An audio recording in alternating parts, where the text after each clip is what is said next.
Mic check, 1 2 1 2, everyday superpower, where we talk about body language, relationships, game, everything in between.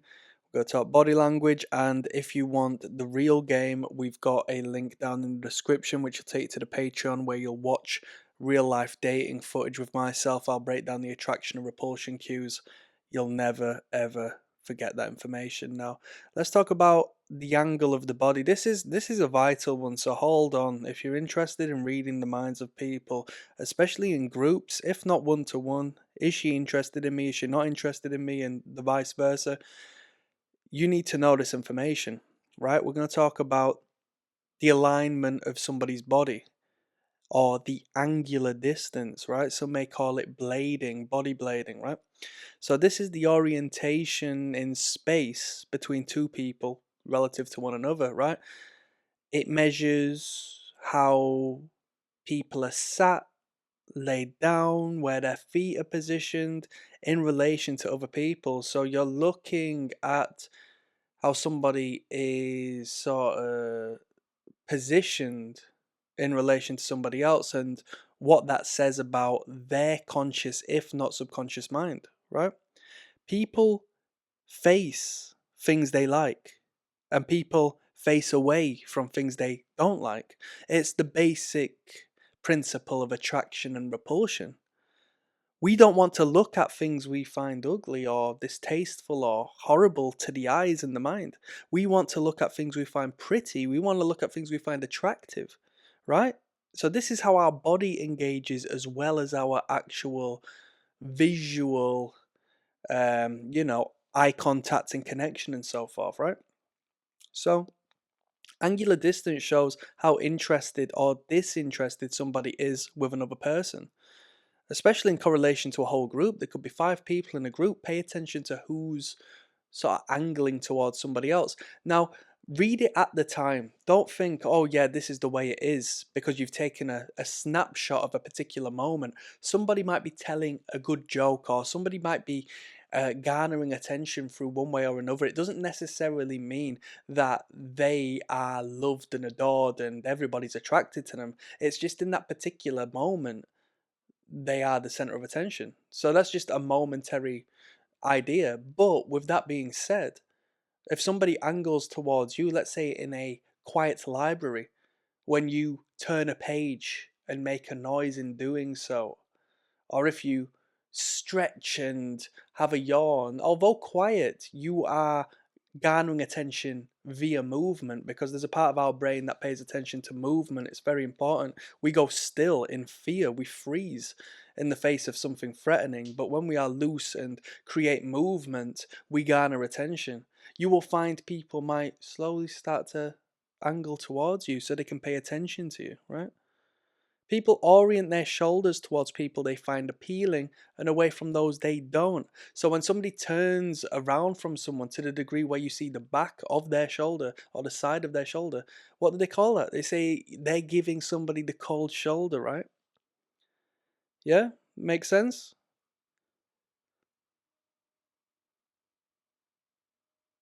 Now, as time passes, you may find yourself slowly creating more intimacy as you angle yourself inwards towards somebody else, right?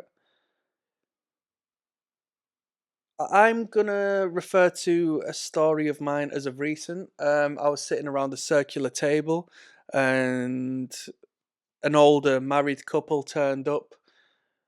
The wife was not sitting inward to the husband, albeit they were sat next to each other. They sit down, and the woman blades herself away from the man, whereas the man was turning inwards towards her. I knew she was one, either so comfortable and confident with that man that she could just sort of leave him do his own thing and turn away from him as she engaged with other people, or something was up.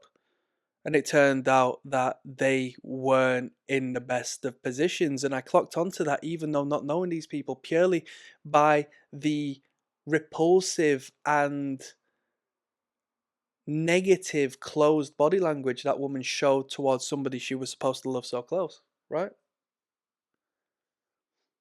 If somebody is engrossed in conversation with you, they will turn inwards to hear you, to be personal with you, to showcase their attention to you. You don't get more intimate than somebody facing head to head with somebody else. Intimate to the point of aggressive intimacy, right? Two men who are facing head to head are head to head. That's what they call it in sports and competition and so forth. It's that incredibly intimate. It creates almost an aggressive energy, or quite literally an aggressive energy if they are in conflict. Whereas when somebody blades away from someone, it's like a spectrum per se, as to where somebody could be giving you direct attention or no attention at all if they have done the full 180 and given you their back. You don't want to talk to someone's back, do you? Right? We're going to talk about this more thoroughly later, but the legs and the feet are the most potent and non-verbal signal you can pay attention to. So although the body might be facing one particular way, the feet might be facing towards you.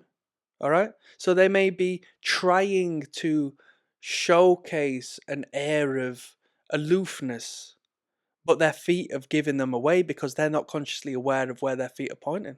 You're not consciously aware of where your feet are pointing. When it's pointing towards the beautiful woman, you're trying to pretend you're not giving any time to. Hmm? Yeah. As someone gets to know somebody else, as somebody shows interest in somebody else, they will turn from a 45-degree angle to a head-to-head orientation, fully engaged, engrossed, and in complete attraction to one another. Quite literally, the degree of the alignment is a visual showcase of the degree as to which them people are in agreement or disagreement. Through a myriad of different means, it's up to you to work out what it is symbolic of. Yeah? This is so important. When you're dating with a woman, yeah? Or whomever you want to date, let's be real. When you're dating, initially you might sit across a table from that woman, head to head, complete intimacy. You don't want to be sat. Let's say, for example, you're sat head to head with that woman, yeah? And then later on in that night, after a few drinks, you say, "Come sit next to me," because of course that intimacy is great, but what's even more intimate is physical touch. So when you're sat next to her, you're close enough to be in physical harmony with her, although you're not completely head to head, but you're not going to be turned away from each other. The knees are going to be inwards towards each other, creating this triangulation, whereas you are now physically touching. So there's different degrees to it. You have to pay attention to the body language as a cluster, because although you are not direct as you once were, you have relieved of that direct head to head body language in replacement to something deeper, and that's the physical contact, which leads to more physical contact. And you can do the math as to what I mean by that. You can block somebody out of a conversation through this angle. So if you're not needed or wanted in a conversation between two people, they may slowly jar themselves adjacent to you. Pay attention. If you're sitting at a table and a few people leave and you realize you're sat at a table with a woman and a man who are deepening conversation and you're just sort of left there like a third wheel, look as to why you feel that. There's a reason why your brain is telling you you feel that way. And it's because your brain pays attention and understands the nonverbal conversation that is happening right before your eyes as they blade away from you and don't allow you in. Don't create a triangle for engagement. They're bouncing back and forth off each other in a rectangular fashion from A to B, from A to B, and not allowing the C party to involve. Yeah? You're on a date with a woman and, or let's say you're in a business meeting, to put us in a different perspective. You're in a business meeting with someone And you see that over time they stop facing you and they're facing the door. They have they have retracted from your communication and sort of taken away some attention to you, some direct attention, and directed more attention towards the doorway. I think it's time to call it a day. Do you see where I'm coming from? Amplify this if it's the feet that are doing this, but we're going to do a separate video on that, right? We're going to talk generally about the shoulders and the torso in this particular talk. But that's some game for you. Click like and subscribe. Peace.